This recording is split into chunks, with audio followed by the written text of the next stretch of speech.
Hello friends, అందరికీ నమస్కారం. Welcome back to our channel. రాష్ట్రంలో 59% అనగా 1.95 కోట్ల ఎకరాల రైతుల యొక్క పట్టా భూములు 22 ఏ కింద నిషేధిత జాబితాలో ఉన్నాయి. అయితే ఈ నిషేధిత జాబితాలో ఉన్నటువంటి భూములన్నిటినీ కూడా జూలైలోగా తొలగించాలంటూ మన ఏపీ ప్రభుత్వము కలెక్టర్లకు ఆదేశాలను జారీ చేసింది. ఇక మీ యొక్క భూములు ఈ 22 ఏ కింద నిషేధిత జాబితాలో ఉన్నాయా? లేదా? అని ఎలా తెలుసుకోవాలి? ఒకవేళ మీ భూములు గనుక ఈ నిషేధిత జాబితాలో ఉన్నట్లయితే మీరు రానున్నటువంటి రోజుల్లో ఎటువంటి సమస్యలను ఎదుర్కోవాల్సి ఉంటుంది? ఈ నిషేధిత జాబితా నుండి మీ భూములను ఎలా రక్షించుకోవాలి? ఇలాగా అన్ని వివరాల గురించి మీకు వీడియోలో క్లియర్‌గా చెప్తాను. మీరందరూ వీడియోను తప్పకుండా ఎండ్ వరకు చూసి వీడియోకు లైక్ చేయండి. మీరు ఎన్ని లైక్స్ చేస్తే యూట్యూబ్ అంతమందికి వీడియోను రీచ్ చేస్తుంది. ఫస్ట్ టైం మన ఛానల్‌ని చూడడానికి వచ్చినటువంటి ప్రతి ఒక్కరు కూడా ఛానల్‌ని సబ్స్క్రైబ్ చేసుకునేసి పక్కనే ఉన్నటువంటి బెల్ సింబల్‌ని క్లిక్ చేసి ఆల్ నోటిఫికేషన్‌ను ఆన్‌లో పెట్టుకునేసేయండి. లేట్ చేయకుండా వివరాల్లోకి గనుక వచ్చేసినట్లయితే మన రాష్ట్రంలో చాలామంది యొక్క రైతుల భూములు నిషేధిత జాబితాలో ఉన్నాయి. రాష్ట్రంలో 22 ఏ నిషేధిత జాబితాలోని భూముల విస్తీర్ణం వచ్చేసి 1.95 కోట్ల ఎకరాలు. రిజిస్ట్రేషన్ స్టాంపుల శాఖ యొక్క లెక్క మాత్రం ఇదనమాట. కానీ రెవెన్యూ శాఖ వెబ్‌ల్యాండ్ గణాంకాలు చూస్తే రాష్ట్రంలో మొత్తం భూముల విస్తీర్ణమే 3.3 కోట్ల ఎకరాలైతే ఉన్నట్లు చెప్తూ ఉన్నారు. అంటే మొత్తం భూముల్లో 59% వరకు నిషేధిత జాబితాలోనే ఉన్నట్లు అర్థమని. ఓకేనా?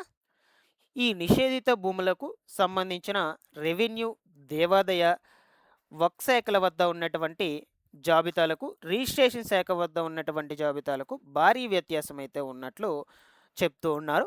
దీంతో డబుల్ ఎంట్రీలు కూడా అధికంగా ఉన్నట్లు అధికారులైతే చెప్తూ ఉన్నారనమాట.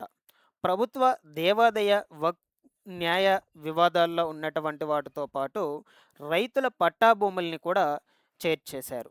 22 ఏ నిబంధనల నుంచి బయటపడలేక పిల్లల చదువులు, పెళ్లిళ్లకు, అప్పులు, ఇతర అవసరాలకు భూములను అమ్ముకోలేక అన్నదాతలు కొన్నేళ్లుగా తీవ్రమైనటువంటి సమస్యలను ఎదుర్కొంటూ ఉన్నట్లు చెప్తూ ఉన్నారు. అలాగే రైతులు తమ భూములను ఈ నిషేధిత జాబితా నుండి రక్షించుకోవడం కోసం 1కి 10 సార్లు అర్జీలు ఇస్తున్నా కూడా పరిష్కారం కావడం లేదని రైతులందరూ కూడా ఆవేదనను వ్యక్తం చేస్తూ ఉన్నారు. రెవెన్యూ, దేవాదాయ, వక్ఫ్ శాఖల మధ్య సమన్వయంలో దీనికి ప్రధాన కారణమని చెప్తూ ఉన్నారనమాట. సో, ఈ 22 ఏ నిషేధిత జాబితాలో భూములను చేర్చడానికి గల ముఖ్య కారణం ఎవరంటున్నారంటే ఇక్కడ ఈ రెవెన్యూ, దేవాదాయ, వక్ఫ్ శాఖల మధ్య ఉన్నటువంటి సమన్వయం అన్నమాట. అంటే ఈ యొక్క అధికారుల తప్పిదాల వల్లనే రైతుల భూములను 22 ఏ కింద నిషేధిత జాబితాలో చేర్చారు. సో, అందుకు మన ఏపీ ప్రభుత్వము ఈ నిషేధిత జాబితా నుండి రైతుల యొక్క పట్టా భూములను తక్షణమే తొలగించి వాళ్ళకు భూములను అప్పచెప్పే విధంగా జిల్లాల కలెక్టర్లకు ఆదేశాలను జారీ చేయడం అయితే జరిగింది. సో, మీ యొక్క భూములు ఈ నిషేధిత జాబితాలో గనక ఉన్నట్లయితే మీ భూములను ఎవరికీ కూడా అమ్ముకోలేరు. అలాగే ఎవరికీ కూడా ఇవ్వలేరు. బ్యాంకుల నుంచి లోన్ కూడా తీసుకోలేరు. రిజిస్ట్రేషన్ శాఖ వద్ద ఈ భూములపై ఎటువంటి లావాదేవీలు కూడా జరగవన్నమాట. మీరు లావాదేవీలను కూడా చేసుకోలేరు.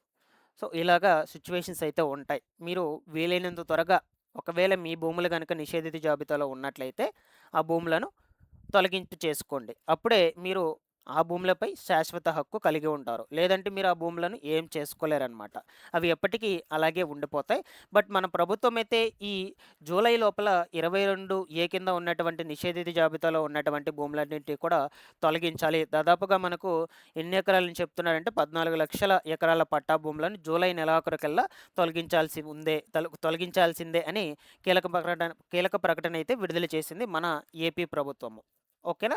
సో, రైతులందరూ కూడా వివిధ రకాలుగా అధికారులకు అర్జీలైతే కూడా ఇస్తూ ఉన్నారు. 1కి 10 అర్జీలనేటువంటి వాటిని కంటిన్యూగా ఇస్తూనే ఉన్నారు. సో, అయినప్పటికీ అధికారులు వీటిని పట్టించుకోపోవడంతో రైతులందరూ కూడా ఆవేదనను వ్యక్తం చేస్తున్నారు. మెయిన్‌గా ఈ భూములను నిషేధిత జాబితాలో చేర్చడానికి గల కారణం ఎవరంటే ప్రభుత్వ అధికారులే అన్నమాట. వాళ్ళు చేసినటువంటి తప్పిదాల వల్ల. సో, రైతుల యొక్క గవర్నమెంట్ యొక్క భూముల్లో రైతుకు సంబంధించిన పట్టా భూమి కొంచెం ఉన్నా సరే, ఆ భూమి మొత్తాన్ని కూడా తీసుకువెళ్ళి నిషేధిత జాబితాలో చేర్చేసేశారు. సో, అందువల్ల ఆ భూములన్నిటిని కూడా తొలగించేసేయాలని చెప్తూ ఉన్నారు. బట్ చాలామంది కూడా పట్టా కలిగి ఉన్నారు ఆ భూములకి. పట్టా కలిగినటువంటి భూములను కూడా నిషేధిత జాబితాలోనే చేసేసున్నారు. సో, ఇలాగ చేర్చడం వల్ల వాళ్ళు ఆ భూమిపై హక్కు కోల్పోతారు. సో, మీ భూములు నిషేధిత జాబితాలో ఉన్నాయా లేదా అని తెలుసుకోవాలంటే ఒకసారి మీ దగ్గరలో ఉన్నటువంటి ఈ రెవెన్యూ శాఖ కార్యాలయానికి వెళ్ళి అడగండి అక్కడ. సో, వాళ్ళు అక్కడ వెబ్‌ల్యాండ్‌లో చెక్ చేసి క్లియర్‌గా మీకు చెప్తారు. సో, వెంటనే మీరు ఆ భూములని ఈ నిషేధిత జాబితా నుండి తొలగించుకోండి. ఓకేనా? సో, అది ఎలా తొలగించుకోవాలి ఆ వివరాలన్నిటి గురించి కూడా నేను మీకు ఇప్పుడు చెప్తాను. సో, ఇప్పటికే ఈ నిషేధిత జాబితాల భూములను తొలగించమని అధికారులకు ఆదేశాలు జారీ చేసినప్పటికీ కూడా చాలామంది ఈ అర్జీలు పెట్టుకుంటున్నప్పటికీ రెస్పాండ్ కాకపోవడంతో ఒకానొక రైతు డైరెక్ట్‌గా మన ఏపీ సీఎం చంద్రబాబు నాయుడు గారిగా అర్జీ పెట్టుకోవడం అయితే జరిగింది. సో, ఈ నిషేధిత భూముల మీద మన రాష్ట్ర సీఎం ఎలా స్పందిస్తారో ముందు ముందు వీడియోస్‌లో నేను మీకు ఖచ్చితంగా అయితే చెప్తాను. బట్ అధికారులైతే ఈ నిషేధిత జాబితాలో ఉన్నటువంటి భూములను తొలగింపుపై చాలా అంటే చాలా కేర్‌లెస్‌గా ఉన్నట్లయితే తెలుస్తుంది. ఎందుకంటే రైతులందరూ కూడా కంటిన్యూస్‌గా అర్జీలయ్యేటువంటి వాటినైతే ఇస్తూనే ఉన్నారనమాట. ఓకేనా? సో, ఇలాగా మీరు మీ యొక్క భూములు నిషేధిత జాబితాలో ఉన్నాయా లేదని రెవెన్యూ శాఖ అధికారులు ఎవరైతే ఉంటారో ఆ రెవెన్యూ శాఖ అధికారుల దగ్గరికి వెళ్ళి అడగండి. వాళ్ళు ఆ పోర్టల్‌లో మీ భూమి పోర్టల్‌లో చెక్ చేసి అయితే చెప్తారు. మనం చెక్ చేసుకోవడానికైతే ఉండదు. వాళ్ళ లాగిన్‌లో అయితే చెక్ చేసి అక్కడ మీకు చూపిచ్చి చెప్తారనమాట. సో, మీరు మీ భూములను ఒకవేళ అందులో గనుక ఉన్నట్లయితే జోలమి పోయకటి లోపల ఓకేనా? తహసీల్దార్ లేదా కలెక్టర్ కార్యాలయంలో వినతిపత్రం సమర్పిస్తే దాన్ని బట్టి మీ భూములను నిషేధిత జాబితా నుండి తొలగిస్తారు. అభ్యంతరాల గడువొచ్చి మనకు 90 రోజులు మాత్రమే ఉంటుందని గుర్తుంచుకోండి. సో, మీ భూములను మీరు రక్షించుకోవాలంటే ఖచ్చితంగా మీరు అర్జీ ఇవ్వాల్సిందే. బట్ రైతులు మాత్రం చాలా అంటే చాలా అర్జీలు ఇస్తూనే ఉన్నారు కానీ వాళ్ళకి తగినటువంటి సహాయం అనేది అందడం లేదనమాట. సో, మీరు కూడా ఒకసారి మీ తహసీల్దార్ కార్యాలయం లేదా కలెక్టర్ ఆఫీస్‌లో అర్జీలయ్యేటువంటివి పెట్టుకోండి. సో, మనకు ఇదొక్కటే ఆప్షన్ అనమాట. మీ భూములను ఈ యొక్క 22 నిషేధిత జాబితా నుండి రక్షించుకోవాలంటే ఖచ్చితంగా మీరు అర్జీ పెట్టుకోవాల్సిందే. సో, అప్పుడు వాళ్ళు దాన్ని మళ్ళా అర్జీని చెక్ చేసి మీ భూములను అన్నీ కరెక్ట్‌గా ఉన్నాయా లేదా అని వెరిఫై చేసి ఆ నిషేధిత జాబితా నుండి తొలగిస్తారు. అప్పుడు మీరు ఆ భూములపై సంపూర్ణ హక్కు కలిగి ఉంటారు. సో, అప్పటి వరకు మీరు ఆ భూములని ఏం చేసుకోవడానికి కూడా ఉండదు. బట్ కొంతమంది ఏం అడుగుతున్నారంటే భూములకు సంబంధించి ఫ్రీ హోల్డ్ చేసుకోవడానికి ఎప్పుడు అవకాశం ఇస్తారు అని అడుగుతూ ఉన్నారు. బట్ ప్రస్తుతం అయితే దానికి సంబంధించి సమాచారం అయితే ఏం లేదు. ముందు ముందు రోజుల్లో ఏమైనా సమాచారం వచ్చినా సరే మన ఛానల్ నుంచి మీకు ఎప్పటికప్పుడు అప్డేట్స్ అనేటువంటివి ఇస్తూనే ఉంటాను. మన ఛానల్‌ని రెగ్యులర్‌గా అయితే ఫాలో అప్ చేస్తుండండి. Thanks for watching this one guys.